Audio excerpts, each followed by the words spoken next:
Ready? Yep. Right now, we live in a world where we can say whatever the f we want. Technically, we can upload whatever we want to this YouTube channel. Obviously, there's a certain set of guidelines, but it's up to us as creators to censor ourselves and decide what we think is appropriate for our audience. Like we did in the beginning of this video. I said f, but we bleeped it. Because we're on the internet, censorship works very differently than as if we were on TV or the radio. Totally care that I'm here because it's the coolest thing ever. Oh.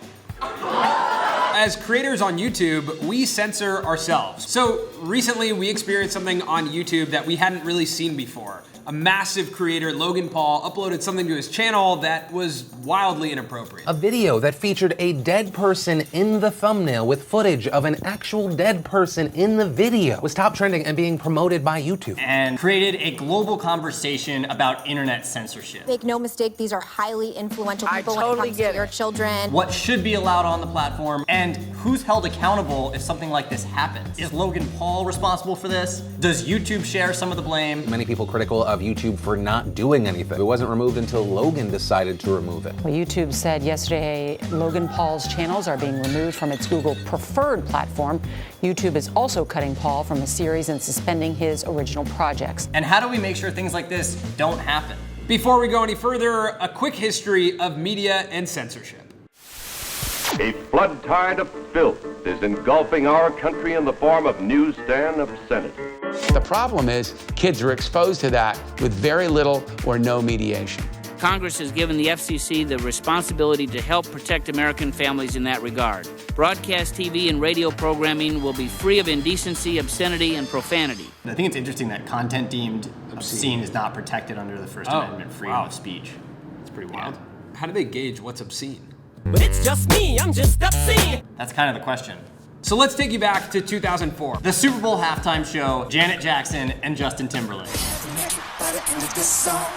There was mass public outrage because of Janet Jackson's wardrobe malfunction. Must-see TV does not mean the public must see certain parts of a person's anatomy during a live broadcast. I am really sorry if I offended anyone. That was truly not my intention. I was sort of dumbfounded at how crucified the whole thing was. And the FCC tried to fine CBS $550,000 for this incident. I think that the penalties really are not penalties unless they are severe. And after this point, networks were, in a way, under scrutiny like they'd never been before from the FCC.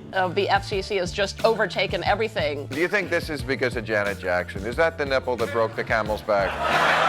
Yes. Now, obviously what happened in 2004 with Janet Jackson and what happened in 2018 with Logan Paul are completely different, and you can't even compare them at all.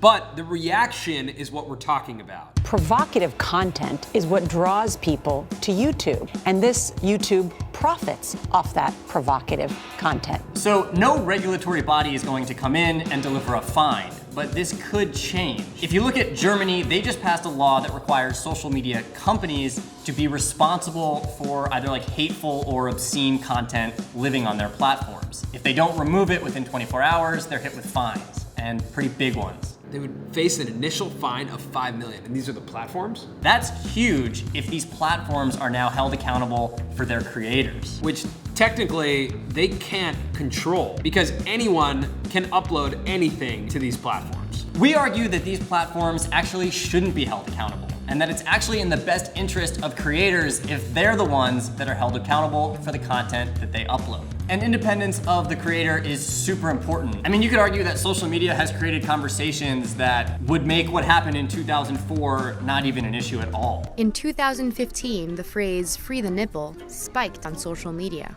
Why should one nipple be censored and the other one isn't? Social media has progressed society to be able to be more open-minded and understand different people's perspectives. That's the good. Obviously, there's been some bad with it too, and that's what we have to figure out. That video very clearly violated YouTube's existing policies. Yeah. So it's not so much that they need a policy change, it's that they need a moderation change. Which brings us to our solution for the whole Logan Paul disaster that took place. So when you're on YouTube, you don't really know what type of content you're about to watch when you click on a video. There is not really a rating system in place, like rated R or PG-13 or anything like that. We think that each creator individually should choose their rating. There should be information provided through YouTube. It's on you to adhere to it. If you go outside of those bounds, you are now liable to be fined. There would have to be some sort of verification on this rating scale, and it would definitely require a lot of filtering content still, but at least it would provide some system for accountability for when something like what happened with Logan Paul's channel happens again. A self-regulatory system which functions without government censorship. At the end of the day, there's really no particular answer to this question. This is one way that we thought would be interesting to regulate internet content, but there's probably a million different solutions, and maybe there's just no solution. What do you think? Should social media be regulated at all? So much has come from social media that is positive. Would we want to regulate it? And if it is regulated, then by who? Is it the platforms? Is it the creator? Is it some other governing body that emerges to regulate social content? We want to hear from you guys. Why don't we put a simple poll in the corner here? Yes or no, and then if you have more thoughts, put them in the comments. That sounds good.